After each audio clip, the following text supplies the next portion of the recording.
I made over $300,000 in about 2 weeks of time, and it completely broke my sales team and process. Here's what I did to fix it. Now, this is an account I've now been taking on for the last couple of months, and we've recently started to scale heavily. And so I want to show you right here and refresh to show you that this is not some BS once again. So if I refresh here and I go month to date right now, we're $387,000 Canadian, which for all of you Americans right here, it's about $280,000 US generated since the start of the month of April. And so this completely broke my sales team. If I show you right here some examples of messages that we've gotten internally, translation for you right here is we have about 2 time slots left only until Wednesday, and this was sent on Saturday. So we were booked out about 4 or 5 days in advance. Typically, we try and limit our sales call slots for this info product business to be in about 2 to 3 days max, because it really increases the show rate when we do that. So what we did is we had to drop the budget and increase a little bit the amount of time that people were able to book time slots in. And this was Saturday once again. And so by Monday now, the sales manager told us, hey, look, we really have to drop ad spend even further. The calendar of our 3 closers is completely filled out until Friday. And we have the entire week now of a backlog of leads that we have to fill out with our setters and reach out to. So in other words, he's like, look, we're probably going to be even more packed out if we keep up at this pace. And so how did this happen in the first place? Well, this happened because we've refreshed the evergreen funnel with a lot of new ad creatives. We did a very big in-person event and product launch in February, which collected over $2 million in 24 hours, which that is a topic for a whole separate video.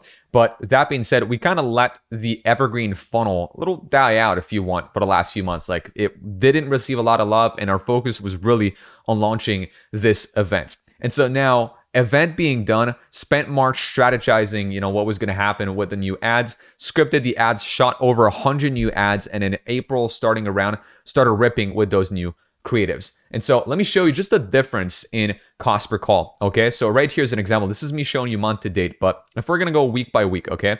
First week of April, no new ads still. We have about $500 cost per call, $30 cost per lead, okay?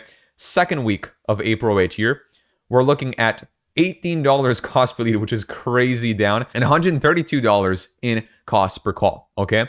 And now in this week to date, we're looking at $10 cost per lead and $38 cost per call. And you can see the volume is, going down in the sense that we have to, we have no choice but to have our volume go down. We're actually getting more and more calls booked because now the setters have this backlog of leads to get through.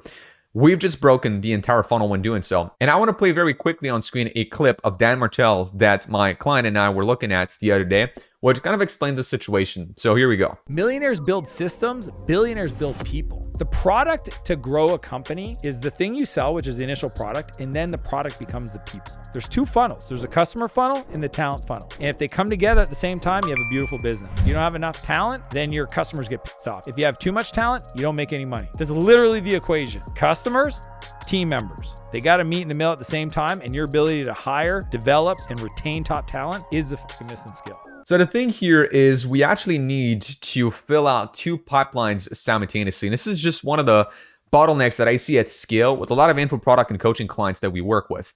It's we grow the sales side, meaning we fill out the pipeline with more leads and with more sales calls, but now they're completely packed out with their team. And so team has to grow at the same time as you grow the front end. And this is just the reality of a lot of info product or coaching businesses. Now, these guys have, as an example, 2 or 3 appointment setters, and now they've just welcomed like a 3rd closer.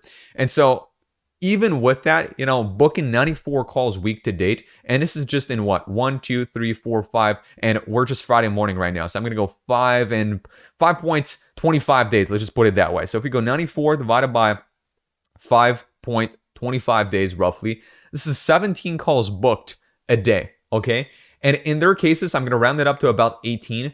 In their cases, every single call lasts an hour long, okay? So right here, divided by 3 closers, this is 6 full hours on calls every single day once again. Now, I do have to say that Hyros, we've only installed as of this month. So now all the sales that you're seeing here are people that are just fresh, brand new. They just opted in, meaning for Hyros to track a sale and attribute it back to ads, it has to be somebody who actually clicked on the ads and has been tracked by Hyros. And so given that Hyros was installed this month, it's only going to start attributing back to ads. Any sales that has occurred for somebody who clicked on an ad, booked a call, and was closed within the start of April, which is a pretty short sales cycle, all things considered. And so this week, we're looking at an insanely low CAC, $500 CAC on a $10,000 offer. Okay, now obviously this is not always fully cash collected. When you look at it right here, we spent about 3.6 grand week to date on ads for $22,000 in cash collected back total, which is again pretty good, all things considered. Just purely attributed to ads. Okay, there's a lot more revenue coming out in the background because of payment plans that people have been undergone over the last few months. And again, Hyros is only going to be track anyone who has clicked on an ad since installing Hyros. So again, this is quite recent, all things considered. And so what do you do in this case, right? Well, this is where I want to quickly draw right here how the pipeline should look like. The way that people typically look into a pipeline, okay? They have right here this kind of funnel, and they have somebody who's cold, right? And we're going to go unaware.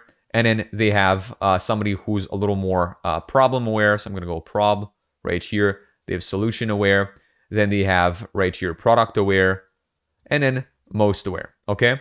And people are typically going to look at that, right? If I go up a little bit, this is for customers, which is where most people only end up looking at, which they're going to create ads. They're going to create a backend. They're going to create a funnel, all of this tracking, setup, whatever. Purely for customers. Real quick, my creative editing team at the ad agency uses this brand new tool called Submagic, which helps us edit video ads much faster by utilizing AI to add captions to our video ads. So that said, check out the link in the description down below to try Submagic today. A question I often get from clients is, how do I hire my team? Or Justin, can you refer me to closers? Can you refer me to appointment setters? Can you refer me to a sales manager? And the truth is, yeah, of course, you can rely off of referrals or organic or word of mouth when it comes to hiring, but the actual businesses that end up scaling the fastest treat their talent pipeline. And I'm going back to what Dan Martell was saying in his video. The talent pipeline looks exactly like this. You have to define your ideal persona, okay?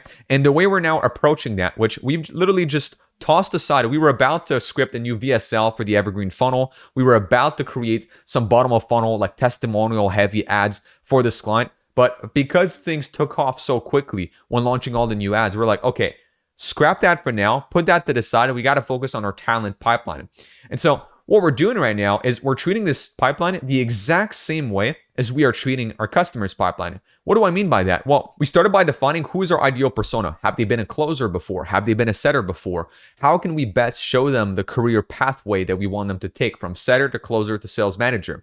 Now, what is on target earnings? What are the desires of this persona? What do they want? And how can we help them through our offer? Our offer in this case being a job, right? How is this job going to help them achieve this market desire that they have, right? Which is either a desire of location freedom, time freedom, financial freedom, and so on and so forth, right? It could also be a desire of self-expression. Who do they want to be and how do they want to act? And how is our job going to help them do this?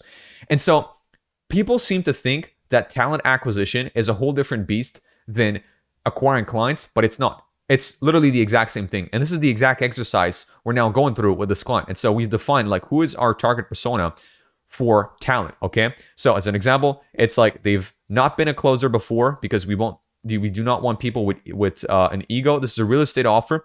So we're they have some interest into real estate to some extent, right? Or they either want to become a real estate investor themselves, they've already invested into real estate or something along that lines. And you can then keep on defining, again, the characteristics of this persona. Now, we're pushing this persona to a VSL funnel, okay? Same thing we are currently doing actually on this evergreen funnel, which is a VSL funnel. How does this VSL funnel look like? The same thing it would for somebody here, or very similar. Here, we're actually pushing someone on this. We're going to add to opt-in, and then we're going opt-in to VSL. Then we're going VSL to application, and we're going application to call, and then call to thank you page, okay? Here, slightly different. So we're going to add straight to VSL, so no opt-in after the ad. Then we're going VSL to lead, which is basically just 2 quick questions about, starting the application. So I'm just going to call this a lead.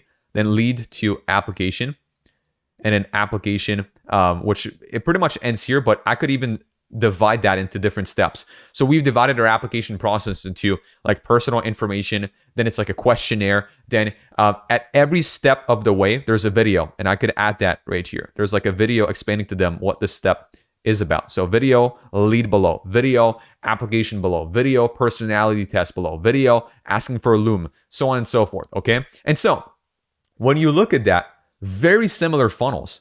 When you look into how this looks like on the ads manager, very similar funnels also. We're optimizing in this case here for booked calls, okay, is what we're optimizing for. Here, we're optimizing for a full application. Somebody who went through every single step, which they've opted in as a lead, they filled out their information, they've entered a questionnaire, they put in their personality test result, they submitted a Loom video. After this, we have an event triggering. If somebody makes it all the way to the end, this event triggers a application submitted, okay? And this is what we're optimizing for. Currently, we're actually getting a cost per applicant of around $200, give or take, which is pretty decent. So a lot of friction on this funnel, okay? This is like if somebody completes every single step of the way, we're talking about an hour or so to really go through every single step of the way right here. And so if someone really took the time to spend about, let's just say 45 minutes to an hour to apply, there's a lot of intent, okay, right here. So $200 for getting like a very intentful applicant. We could have, of course, optimized for a lead on the front end. We could have optimized for someone to fill out the second step of the process only.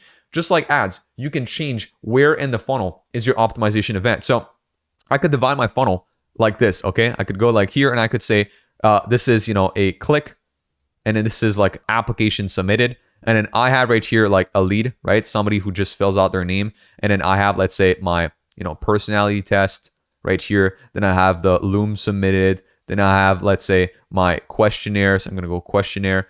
I could make it so that each of these events is a trigger to which I could optimize for on the ads. And of course, there will be like more people here, a lot more people here. And as you go down, there will be just a small amount of people that will have made it through this entire funnel. And it's normal because that's what we want to do, right? We want to sift people down and only are left with the most qualified and intentful applicants. Just like ads. If you find that you have too little volume right here, then you need to remove some of these steps. You need to remove friction, right? You need to make this a little more frictionless.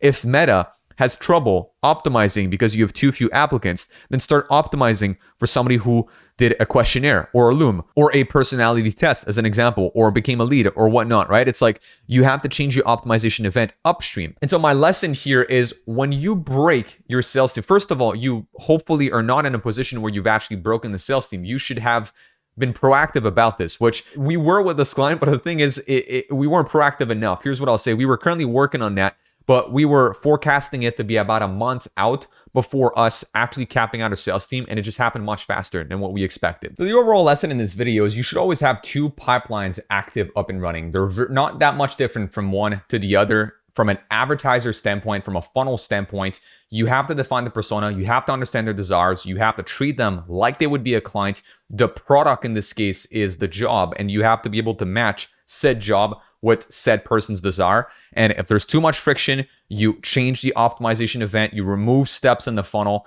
And again, the more you scale on the front end as an info product or coaching business, the more you're going to have to consequentially scale your talent acquisition pipeline in the background. And so with that being said, if you've made it all the way through this video and you want my help to help you do this and implement this for your info product or e-commerce business, then check out the first link in the description down below to book in a call with myself and the team at pitadvertising.com today.